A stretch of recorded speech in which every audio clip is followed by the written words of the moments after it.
guys, how are y'all doing today? So this is my series review for Harry Potter by J.K. Rowling. Finally, I'm getting to the review for this series. I thought this would be a good time because as we all know, Harry Potter and the Deathly Hallows Part 2 is coming next week and it's all gonna end that day. And it's gonna be so sad. This past week, I've been on Tumblr scrolling through all of the Harry Potter photos, especially from the ones from the London premiere. It was very, very sad to see and watch. But anyways, guys, I'm rambling. Let's get on with the review. I'm going to review each book separately. If it sounds kind of scripted, it's because it is. I'm using my written reviews that I posted on Tumblr as my notes. I'm kind of going off that.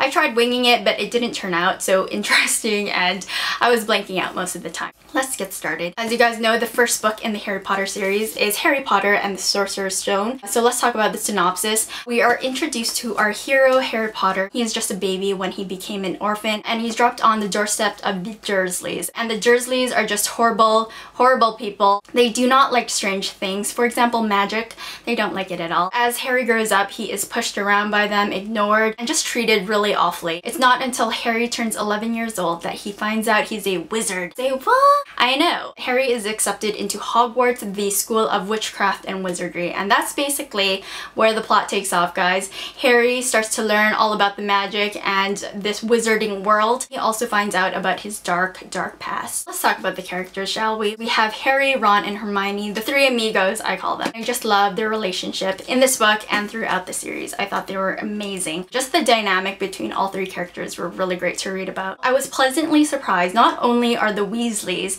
the comic relief, what I wasn't expecting was Dumbledore. I didn't realize he was such a humorous, quirky, whimsical character. And Snape, Severus Snape, I didn't realize what kind of character he was going to develop into, what his motives were, because I was suspicious. I watched the movies prior to reading the books, and that was the only thing that I haven't been spoiled by. Let's talk about my favorite chapters in the Sorcerer's Stone. First of all, Quidditch. When J.K. Rowling introduced the sport of Quidditch, I thought it was amazing and fantastical and wonderful. Just the idea of flying around in brooms high up in the sky, scoring goals, I thought that was action-packed and intense. So I really enjoyed the Quidditch chapters and anything that had to do with Quidditch. So that being said, guys, I'm going to give Harry Potter and the Sorcerer's Stone a readable rating. I really enjoyed it.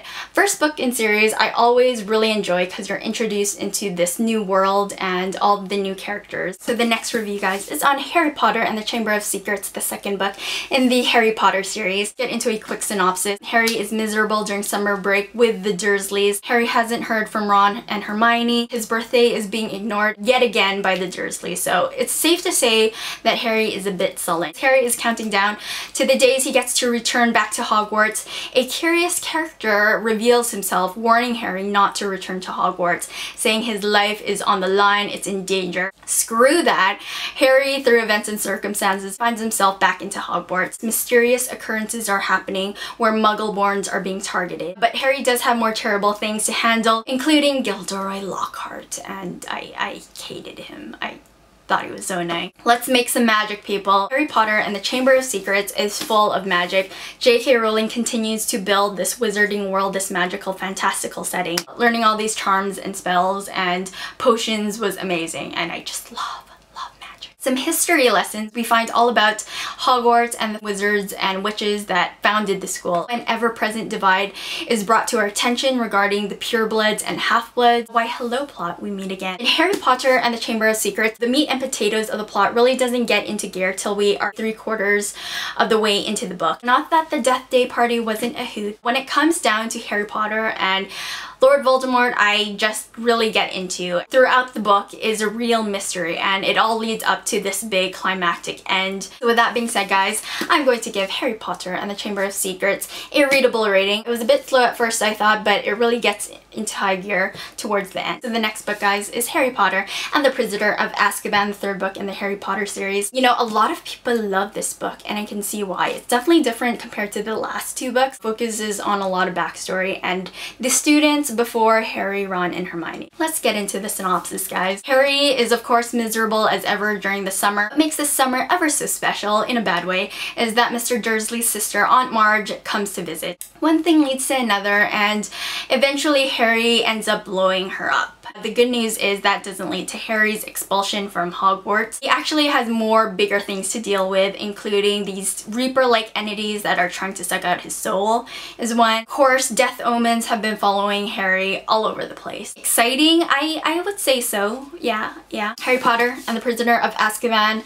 Can we say backstory, please? There is a lot of backstory, which I really enjoyed. I love backstory. We learn all about the value of friendship, the bitterness of betrayal. There's frustration and anger. There's a lot of character building going on, which was really great. Let's talk about the new defense against the dark arts teacher, Mr. Remus Lupin. I adored Remus Lupin. First of all, the most competent defense against the dark arts teacher. Also, he's just kind and gentle and understanding. He was just really great. I loved Lupin. So my favorite chapters in this book, once it got up to chapter 17, when we really get into the Shrieking Shack and of course finding out about Hermione's secret. I really enjoyed it. Very different read, much darker tone compared to the last two. So with that being said, guys, I'm going to give Harry Potter and the Prisoner of Azkaban a readable rating. Love Buckbeak.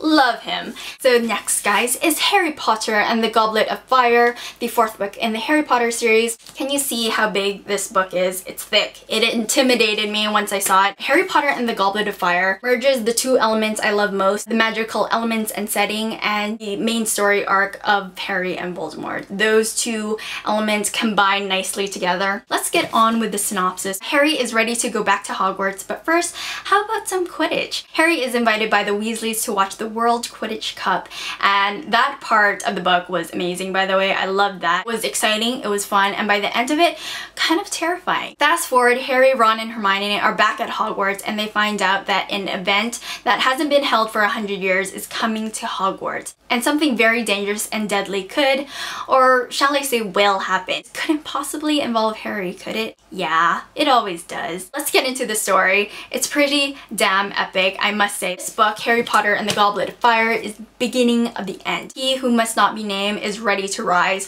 for real this time. There's also some unrealized romantic relationships forming. Yay, adolescent hormones, always fun. There's a lot of great action and drama, tension and suspense, so all of that throughout the book. New characters, oh my gosh, there's so many new characters in this book. Bill, Cedric, Fleur, Crumb. I thought Luna was in this, but apparently not, so I'll have to check into the next book. But of course, our three amigos are not overshadowed by the arrival of these new characters. And I love the relationship between Ron and Hermione.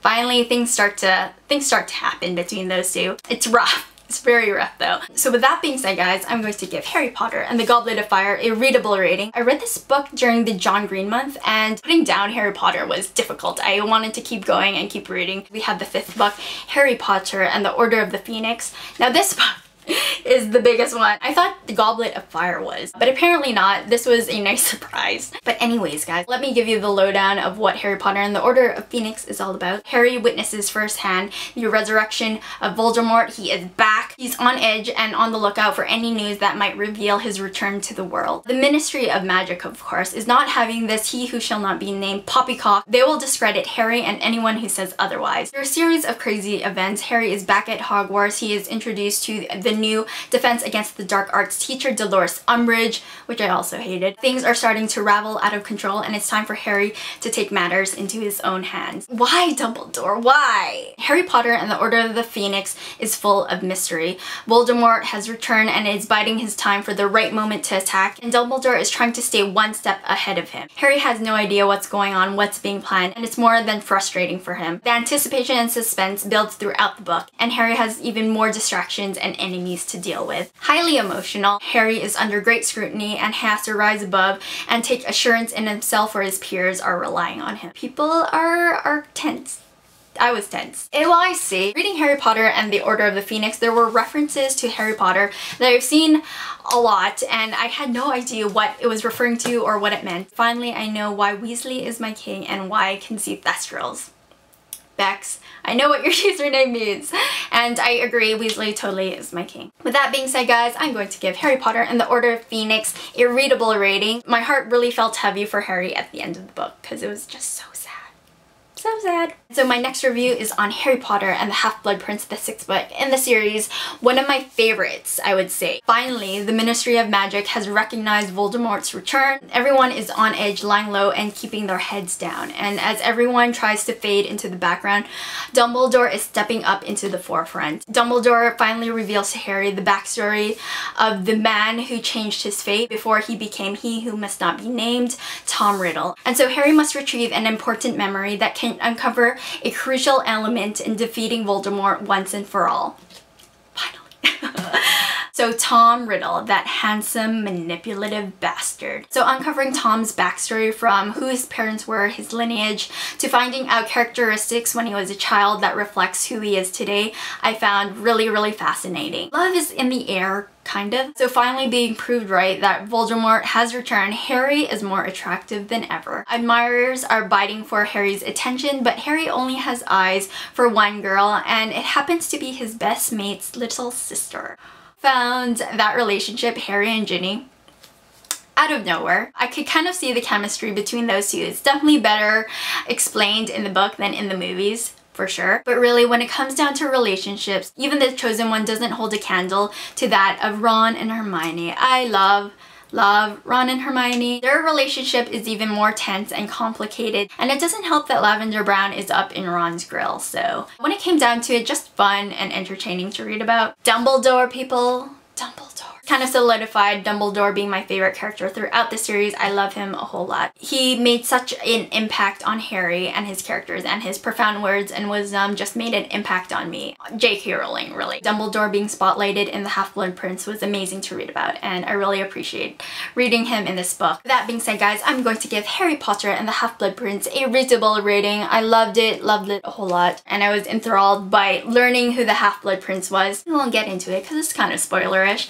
Harry Potter and the Half-Blood Prince is a big turning point in the series. And you guys know the 7th and concluding book in the Harry Potter series is Harry Potter and the Deathly Hallows. It's time to go. Harry, along with his best mates Ron and Hermione, are on their way to find and destroy the remaining Horcruxes. The Ministry of Magic has been infiltrated by Death Eaters, and the clues that Dumbledore has left seems to create more frustration than ease. Harry knows the destination he must reach, but he doesn't know how to get there. This is the end, the final showdown. One word to describe this book is epic. Seriously, guys, it was intense. From beginning to end, Harry, Ron, and Hermione have to face obstacle after obstacle. From Death Eaters to a fallout to meeting death at any moment, you were kept on your toes. I was really seriously holding my breath for what's to come. Bang, guys, was awesome. So growing up, Harry Potter and the Deathly Hallows, we really see character development with all of the characters. Neville especially triumphed fantastically. I was very proud of him in the end. The three amigos, I just love their relationship. What I really enjoyed about the three is the realness of their relationship. Although Harry is the hero, the chosen one, he is far from a perfect character. Harry is just like any other kid, very relatable and identifiable. As for their friendship, J.K. Rowling creates real hardships and memorable moments for these three. Very intense, emotional read to endure. Oh, I see. Answers are finally revealed. We finally know the deal with the characters and the motives. So I was second guessing throughout the series the motives of different characters, and there was a moment in the book where I was actually questioning Dumbledore's character. Clever Rowling. I was very upset that she made me question Dumbledore because I couldn't believe what I was reading. Pacing was excellent, and the reveal to major plot points came in very good timing. It was really great. I was very impressed with how that was all paced and the final end. Speaking of the end, wow. The ending was fantastic. There was action, devastation, drama. It had everything. J.K. Rowling knows how to build up the climax to the final showdown. The ending was exactly what I was expecting. Grand. It was big. Like any other wars, it was horrible and awful to read about, and it was just sad. And it's not just between Harry and Voldemort. A lot of the characters that you loved and grew throughout the series, and there were life or death duels going on. So it was very devastating to see the deaths and all of the sadness. So with that being said, guys, I'm going to give Harry Potter and the Deathly Hallows a readable times a billion gajillion rating. I enjoyed this book a whole lot. Could not have been more satisfied with how the series ended. If you haven't read Harry Potter yet, please do. I encourage you to read it. Seriously, this is gonna be a cornball cheesy moment. It's never too late to attend Hogwarts. To J.K. Rowling, thank you for an amazing adventure. I'm glad I read the series when I did, and no, I'm not. I wish I read it earlier, actually. But I'm glad I eventually read the series and I fell in love with it. And Harry, Ron, and Hermione, and oh, it's so overwhelming. Just thinking about it is so sad.